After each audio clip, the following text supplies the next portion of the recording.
गरीब के घर में दिवाली। रिया की शादी एक आलीशान घर में होता है जहाँ पे उसे किसी भी चीज़ की कमी नहीं थी।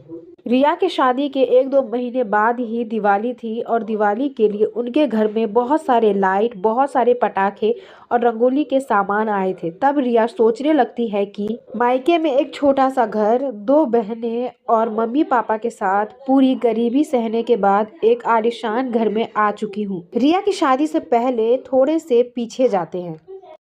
रिया अपनी मम्मी से कहती है कि मम्मी, दिवाली के लिए कुछ सामान ले आते हैं, पूजा पाठ करना है।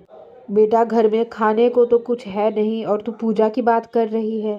तेरे पिता बीमार है, उसके इलाज के लिए तो पैसे नहीं है और तू कह रही है कि पूजा पाठ। गरीब के घर में कुछ भी पूजा पाठ नहीं होता है। हमें भगवान ने इतना गरीब बना दिया, यही पूजा पाठ है हमारे लिए। मुझे माफ़ कर देना, मैं काश कमाता तो तुम लोगों का पेट पाल लेता और ये दिवाली हमारी बहुत अच्छी जाती। दीदी, क्या हर साल की तरह ये साल की भी दिवाली हमारी इतनी बेकार जाएगी? तब रिया दिवाली के माहौल देखकर कहती है कि मम्मी रुको, हमारी दिवाली इस साल बहुत अच्छी जाएगी, मैं कहीं से कुछ करती हूँ। रिया अपने घर से दिवाली की वजह से निकल जाती है और ये मन में सोचती है कि जल्दी से मुझे कोई काम मिल जाए। हे भगवान जी, मुझे जल्दी से काम मिल जाए और दिवाली की थोड़ी सी शॉपिंग हो जाए जिसमें मैं पूजा पाठ कर सकूं और थोड़ी रंगोली बना सकूं। बहुत सारे दुकानों पे वो काम पूछती है और सब मना कर देते हैं और हार थक कर वो अपने घर आ जाती है और वैसे ही बैठ जाती है उदास होकर। रिया के माता पिता उससे पूछते हैं कि क्या हुआ, तो रिया बहुत तेज रोने लगती है। मम्मी, ये हमारी गरीबी कब ख़त्म होगी? गरीबी के कारण हम कुछ भी अच्छा नहीं कर पाते हैं। बेटी, एक दिन सब ठीक हो जाएगा। जहाँ भगवान है ना, वहाँ सब कुछ ठीक हो जाता है एक दिन। दीदी, आप रो मत, चलो मिट्टी के दीपक बना लेते हैं, वही थोड़े बहुत जला लेंगे। दोनों बहनें जाकर 4-5 मिट्टी के दीपक बना लेती है और रात को वही जला लेती है और इन लोगों की दिवाली ऐसी ही जाती है।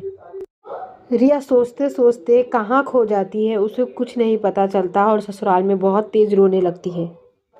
तब रिया का पति रोहन उसे टोकता है और कहता है कि क्या सोचने लगी थी, और जल्दी से रेडी हो जाओ, हमें शॉपिंग के लिए जाना है और कुछ तुम्हारे लिए सरप्राइज भी है। सरप्राइज? मेरे लिए? क्या?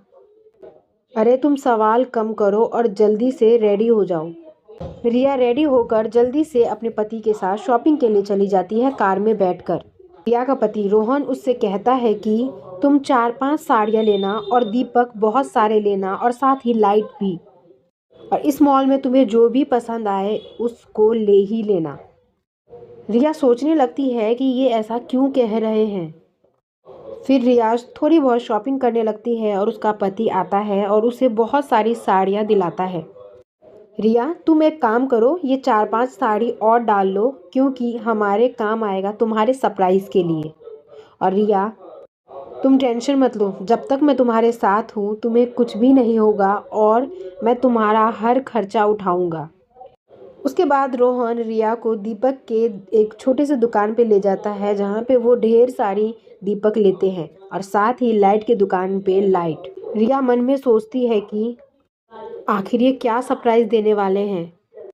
दोनों पति पत्नी रिया के घर पे जाते हैं और रोहन इसे ये सरप्राइज देता है कि कार में जितनी भी लाइट रखी हुई थी और दीपक और साथ ही बहुत सारी साड़ियाँ और नई नई चीज़ें और मिठाइयाँ, ये सब रिया की फैमिली के लिए थी और ये सब रोहन रिया के घर में रखवाता है और रिया बहुत ज़्यादा खुश हो जाती है और रोहन से कहती है कि आपने मेरे लिए ये सरप्राइज सोचा था।